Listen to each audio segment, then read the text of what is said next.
Bonjour à tous, je vous retrouve aujourd'hui à nouveau pour une vidéo où je vous emmène pour filmer. Mais aujourd'hui et pour la première fois, on va pas filmer des tracteurs. Quitte pas la vidéo tout de suite, tu verras, c'est au moins autant épique.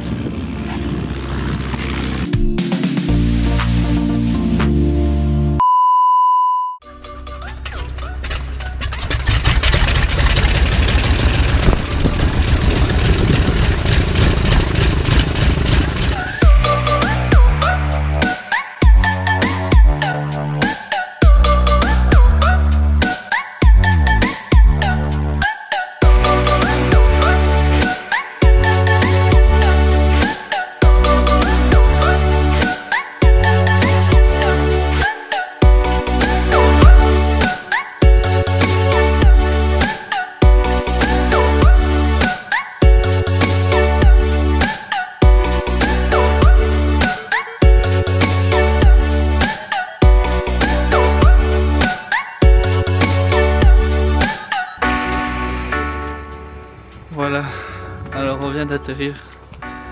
Franchement, je fais moins le malin qu'avant. Ah, c'était extrême, mais incroyable. Là, ils sont en train de faire le plein là-bas. Quand même aider à bien terminer le boulot.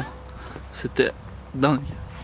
Bonjour à tous, je vous retrouve dans ce très beau Fendt pour vous parler d'une des choses les plus dingues que j'ai fait dans ma vie. J'ai envie de réessayer de faire un petit sommaire pour que ça soit pas le bordel dans la vidéo. Je veux tout d'abord commencer par vous expliquer comment ça se fait que vous avez la chance de voir une vidéo comme celle que vous allez voir prochainement. Ensuite, je vais vous expliquer comment ça s'est passé pour filmer, comment on s'est débrouillé pour avoir toutes ces prises de vue. Et je vais terminer la vidéo par vous parler un petit peu de moi. Et puis des 4 prochains mois, vous verrez un peu pourquoi ça va être plus compliqué. Et puis aussi pourquoi je porte un bonnet. Comme vous avez pu le voir, pour la première fois sur ma chaîne, vous avez vu une vidéo qui n'avait absolument rien à voir avec le monde de l'agriculture. Bon, tout d'abord, c'est assez simple. Pour des raisons strictement personnelles, je me suis lancé dans une formation dans laquelle j'apprenais à piloter des avions.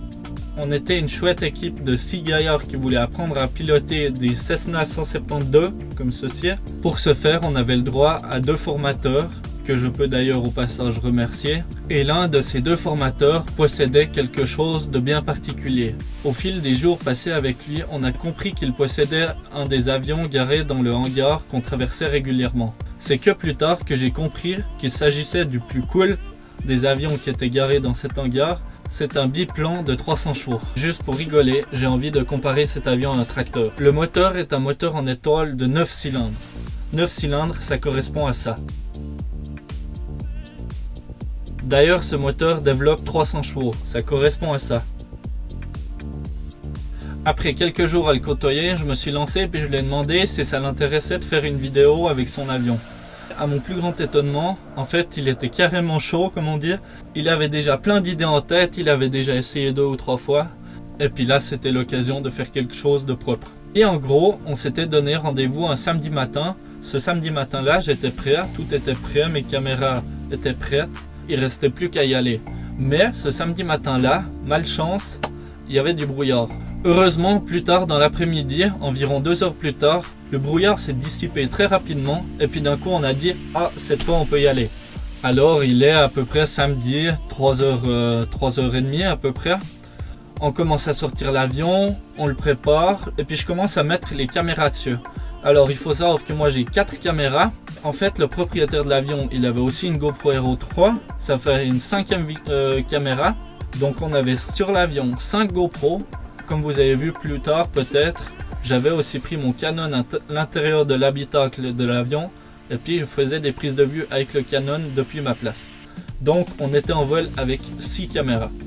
Certains serrages de caméras étaient carrément dangereux. Si on pense au fait qu'on allait à plus de 200 km/h à certains moments, qu'on était dans les airs, qu'il y avait des turbulences. Je me rappelle qu'à l'atterrissage, le pilote m'a dit « Ah, t'as vu, les caméras sont encore là ?» Je lui ai répondu « Ouais, je suis carrément étonné. » On en a posé une, normalement c'est un accessoire en tire des sangles, on clip 2 pièces en plastique et puis normalement c'est bon. Seul problème, au moment, genre 10 minutes avant de décoller, un des clips a pété, on a entouré ça avec du scotch, on s'est dit allez, faut tenter.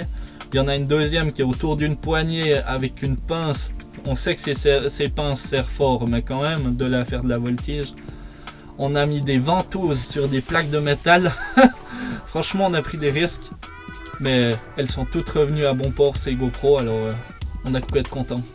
Bon, je reprends le déroulement de l'histoire. Alors, il est maintenant un peu avant 4 heures. On a posé toutes les caméras.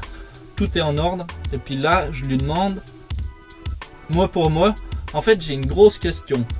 Moi, je vais où? Et puis il m'a dit, toi, tu viens devant. Et puis à ce moment-là, je savais même pas que j'allais voler. J'ai pas hésité bien longtemps. Une occasion pareille, je lui ai dit oui. Et puis à ce moment-là, je savais qu'il fallait que je m'accroche parce que on a affaire à un expert de la voltige. Bon, je me retrouve assis dans l'avion. On est encore sur la piste. Arrivé le moment du décollage, je savais en fait déjà à quoi m'attendre. Parce que rappelez-vous, au tout début, je pensais que j'allais être dans un deuxième avion. J'avais pris un peu d'avance et j'étais venu quelques jours auparavant pour faire quelques plans au sol pour pouvoir le filmer depuis l'extérieur. C'est d'ailleurs les quelques images que vous avez vues normalement à la tout début de la vidéo. C'est pour ça qu'au décollage, je savais à quoi m'attendre, mais j'étais comme ça. Parce que vu le décollage qu'il a fait, on imagine la piste droit devant nous. En gros, normalement, on prend de la vitesse, on lève le nez de l'avion et ça décolle. Mais lui, il a levé le nez de l'avion, il s'est levé de quelques mètres, il a penché sur la droite et s'est mis de travers comme ça, tout en allant tout droit. Un truc de grand malade. Et puis, c'est un truc de dingue, quoi. Vous avez vu peut-être ma tête quand il faisait cette manœuvre. En gros, au tout début, on est arrivé autour de cette montagne qui a une terrasse sur le sommet. Il a commencé par tourner autour du sommet, tout en restant à maximum, je dirais entre 30 et 50 mètres.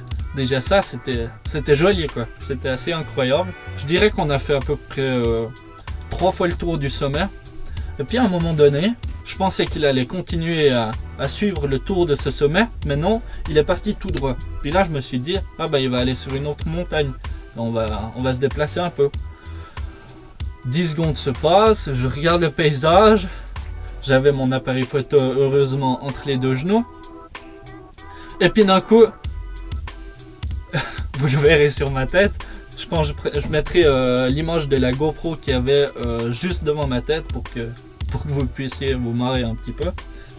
L'avion, en fait, tout en restant à la verticale, a tourné sur sa gauche jusqu'à ce que le nez soit pointé droit vers le sol. Après, on est descendu droit vers le sol pendant quelques secondes et il a redressé. Ça, c'était la première figure de voltige que j'ai faite de toute ma vie. Suite à cela, il a rapidement enchaîné avec le premier looping. Aussi des grandes sensations. Contrairement à la première figure de voltige qu'il a fait comme ça, le looping, ça a l'avantage d'avoir toujours la même force dans le même sens. En fait, on est toujours appuyé contre le siège. Alors que la première, il y a un moment donné, j'avais envie de tomber sur la gauche vu qu'il a tourné sur la gauche. Il y a un détail qu'il ne faut pas oublier lors du premier looping, et puis au départ tu fais pas trop attention à ça, mais au moment du looping, franchement tu y penses. Déjà l'avion, c'est un vieil avion, il n'a pas de cabine. Alors en gros, on est à l'air libre dehors. Il y a une vitre devant notre tête pour qu'on finisse pas avec les joues écartées de 3 mètres sur les côtés. Mais on a quand même les cheveux au vent, il n'y a rien au-dessus de notre tête pour nous bloquer. Puis au moment du looping, il y a forcément un moment donné où on est à l'envers. Il faut savoir qu'on a des sortes de ceintures, c'est 2 grosses ceintures qui viennent au-dessus des épaules et puis ça vient se bloquer au niveau du nombril. On est retenu par des bretelles et rien que par des bretelles. En dessous, il y a plusieurs centaines de mètres de vide, et puis sans compter le fait qu'on est à 200 km. Bon, après, par idée générale, en gros, on a fait 1 heure de vol. On a en permanence survolé des montagnes ou des lacs. C'est à ce moment-là qu'on se dit que la Suisse, c'est vraiment beau. Tout en faisant plusieurs figures de voltige. Selon moi, je les ai toutes faites. Bon, si le pilote serait à côté de moi, je pense qu'il y tiendrait, mais j'en connais pas d'autres. Arrivé vers la fin du vol, on a fait une figure de voltige carrément exceptionnelle. En fait, il m'a expliqué plus tard qu'il avait déjà la licence pour faire de la voltige. Normal, on fait pas de la voltige comme ça. Allez, j'ai envie de voir ce que ça fait, je me lance. Il faut une licence de voltige. Mais lui, en plus d'avoir une licence de voltige, il a une licence de voltige pour faire des figures en dessous de 100 pieds. Déjà, je savais pas que ça existait. Mais en gros, c'est qu'il a le droit de faire par exemple des loopings en dessous d'environ j'espère que je ne vais pas dire faux, 60 mètres.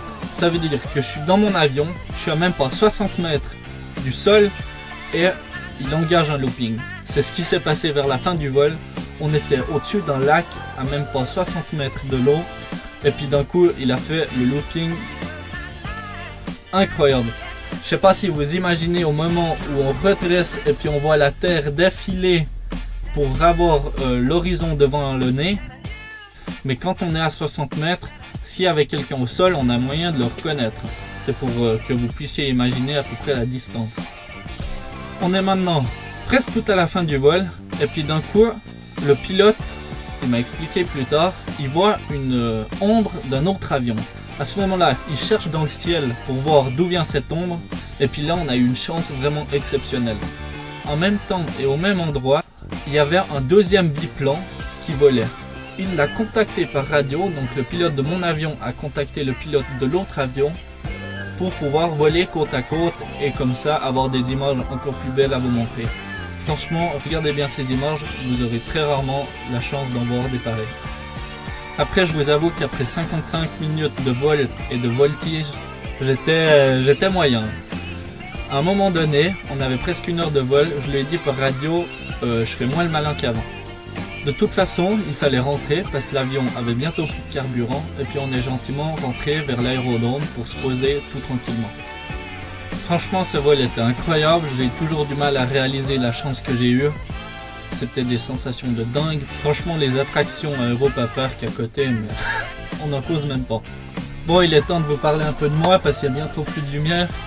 J'ai donc fait cette vidéo dans le but de lui faire une vidéo comme j'ai l'habitude de faire, mais avec l'avion. C'est donc pas cette vidéo, c'est une vidéo que vous recevrez bientôt.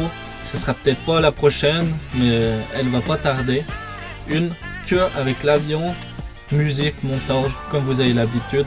Je donnerai mon 100% parce que je suis bien conscient d'avoir eu une chance de dingue. D'ailleurs, je peux encore remercier Michel. Bon, maintenant, qu'est-ce qui va se passer ces 4 prochains mois? Si vous suivez vraiment bien mes vidéos, en fait j'en ai déjà parlé dans une dernière vidéo, je fais mon service militaire.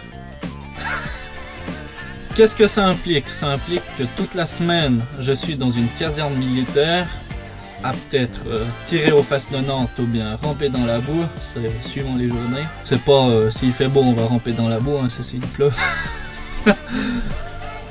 Et puis ça me permettra donc de quand même vous sortir des vidéos de qualité tout en n'ayant qu'un jour par semaine pour faire cela. Ça fait qu'en gros, je suis chez moi et j'ai donc le temps de filmer et de monter des vidéos que du samedi midi au dimanche midi. C'est quand même pas mal restreint et puis on va dire que j'ai aussi d'autres choses à faire. Je vais d'ailleurs commencer par la vidéo que je vous ai promis de vous faire où j'expliquerai un peu comment on pouvait commencer YouTube dans le monde de l'agriculture. Si vous avez loupé ce passage, c'est tout à la fin de cette vidéo. C'est pour ça que je pense que les prochaines vidéos que je vais faire des vidéos peut-être un peu plus où je cause, je donne des techniques. Ça sera toujours dans le monde de l'agricole, mais ça sera pas forcément des travaux agricoles. Donc maintenant, je vais vous dire à bientôt pour une prochaine vidéo. Vous savez laquelle vous attend.